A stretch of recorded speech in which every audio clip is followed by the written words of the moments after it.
భగవతి అనేకమైనటువంటి అవతారములను స్వీకరిస్తూ ఉంటుంది. నేను భగవతి అన్నప్పుడు తత్వతః ఒక విషయాన్ని మీరు బాగా గమనించవలసి ఉంటుంది.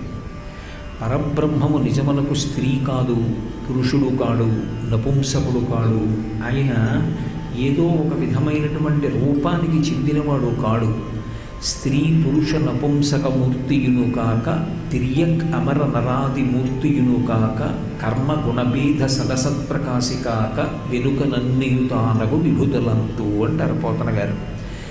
అసలు పరబ్రహ్మము యొక్క స్వరూపం యథార్థానికి స్త్రీ కాదు, లేదా పురుషుడు కాదు, లేదా నపుంసకుడు కాదు. ఆయన ఒక కర్మకో ఒక గుణమునకో లొంగి ఉండేటటువంటి వాడు కాడు. కానీ అటువంటి పరబ్రహ్మాన్ని మనం సనాతన ధర్మంలో ఒక్కొక్కసారి స్త్రీ రూపంగా ఆరాధన చేస్తాం, ఒక్కొక్కసారి పురుష రూపంగా ఆరాధన చేస్తాం. స్త్రీ రూపంగా ఆరాధన చేసినప్పుడు ఆ పరబ్రహ్మాన్నే భగవతి, అమ్మవారు, జగన్మాత అనేటటువంటి పేరుతో ఆరాధన చేస్తాం. మీరు బాగా గమనించవలసినటువంటి విషయం, కారుణ్యము, దయ రాశీభూతమై నిలబడితే అదే అమ్మవారి యొక్క స్వరూపం. అటువంటి పరమదయాస్వరూపిణి అయినటువంటి అమ్మవారి ఉపాసన చెయ్యకుండా ఉండడం ఎవరికీ సాధ్యమయ్యేటటువంటి విషయం కాదు. ఏదో శాస్త్రం చదువుకున్నటువంటి వాళ్ళు కర్మానుష్ఠానాన్ని ఒక పద్ధతిలో చేయడానికి అలవాటు పడినటువంటి వాళ్ళు సంధ్యావందనము అన్న పేరుతో గాయత్రి రూపంగా ఆవిడ్ని ఆరాధన చేస్తారు.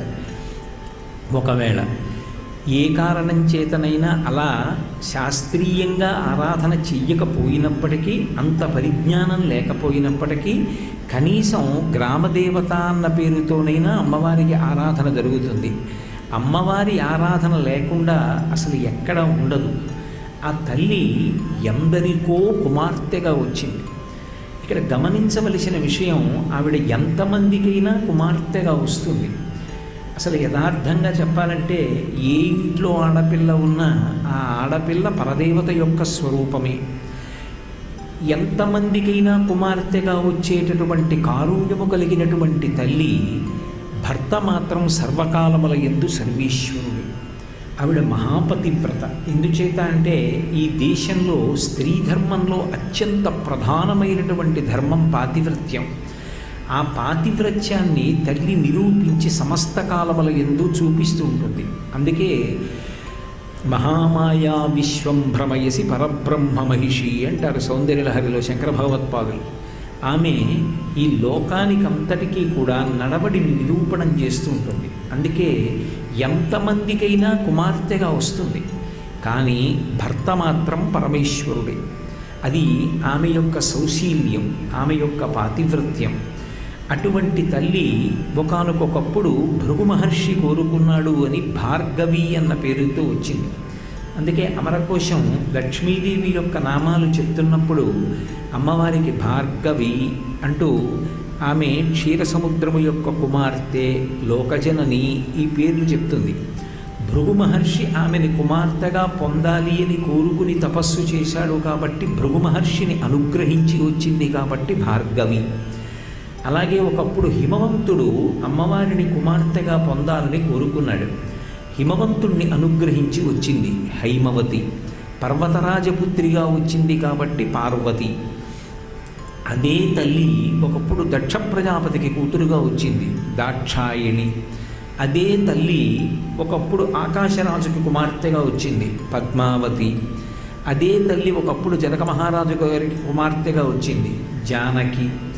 అదే తల్లి వేరొక సందర్భంలో కాత్యాయన మహర్షి యొక్క కుమార్తెగా వచ్చింది. అప్పుడు ఆమె పేరు కాత్యాయని. కత్యయన మహర్షి అని ఒక మహర్షి, ఆయన యొక్క గోత్రంలో ఆవిర్భవించినటువంటి తల్లి కనుక ఆమెకు కాత్యాయని అని పేరు వచ్చింది. కత్యయన మహర్షి ఒక ప్రత్యేకమైనటువంటి విధానము కలిగినటువంటి వారు. అసలు విడుదల పొందడానికి, అంటే మోక్షాన్ని పొందడానికి ఎన్ని రకాలైనటువంటి పద్ధతులు ఉన్నాయి అని నిరంతరము ఆలోచన చేస్తూ ఉండేవాడు ఆయన. అలా ఆలోచన చేసేటటువంటి స్వభావము కలిగినటువంటి కత్యయన మహర్షి యొక్క గోత్రమునందు ఆవిర్భవించినటువంటి తల్లి కనుక ఆమెకు కాత్యాయని అని పేరు. కాత్యాయన మహర్షి కోరుకున్నాడు కాబట్టి ఆయనకి కుమార్తె వచ్చింది. ఇప్పటికీ మనం ఎక్కడైనా అమ్మవారి ఆరాధన చేస్తే దుర్గాదేవిగా అమ్మవారి యొక్క అనుగ్రహాన్ని మనం అపేక్షించినప్పుడు కాత్యాయనాయ విద్మహే కన్యకుమారి ధీమహి తన్నో దుర్గి ప్రచోదయాత్ అని పిలుస్తాం. అమ్మవారి మీద గాయత్రి చెప్పినప్పుడు ఈ కాత్యాయన స్వరూపంగానే చెప్తాం. కాత్యాయని అన్న పేరుతో పిలిచి అమ్మ మా బుద్ధులను ప్రచోదనము చెయ్యుదువుగాక అంటే మా బుద్ధులను ప్రకాశింపచేసి వాటికి మంచి ఆలంబనమునిచ్చి మంచి విషయముల యందు అవి ప్రచోదనం పొందేటట్టుగా అనుగ్రహించమని అడుగుతూ ఉంటాం. అటువంటి తల్లి కాత్యాయన మహర్షి యొక్క కుమార్తెగా వచ్చింది. ఈ కాత్యాయని మహర్షిగా వచ్చినటువంటి తల్లి కాత్యాయనియే కామాక్షి పరదేవతా స్వరూపాన్ని పొందింది. ఒకప్పుడు ఉత్తర దిక్కున హిమాలయ పర్వతాలలో కాత్యాయని మహర్షి తపస్సు చేసుకుంటున్నటువంటి సమయంలో ఆయన యొక్క కోరికని తెలుసుకుని అనుగ్రహించినటువంటి తల్లి ఒక బాలికా స్వరూపంతో ఆయన కుమార్తెగా ఆయన పక్కన నడయాడుతూ ఉండేది.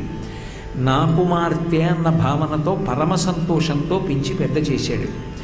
అలా లోకాలకందరికీ అన్నం పెట్టేటటువంటి తల్లి, లోకాలన్నింటి చేత అమ్మా అని పిలిపించుకుంటున్నటువంటి తల్లి కొంతమంది కోరిక తీర్చడానికి కొంతమందికి బిడ్డగా వచ్చి అమ్మాయి అని పిలిపించుకుంటుంది.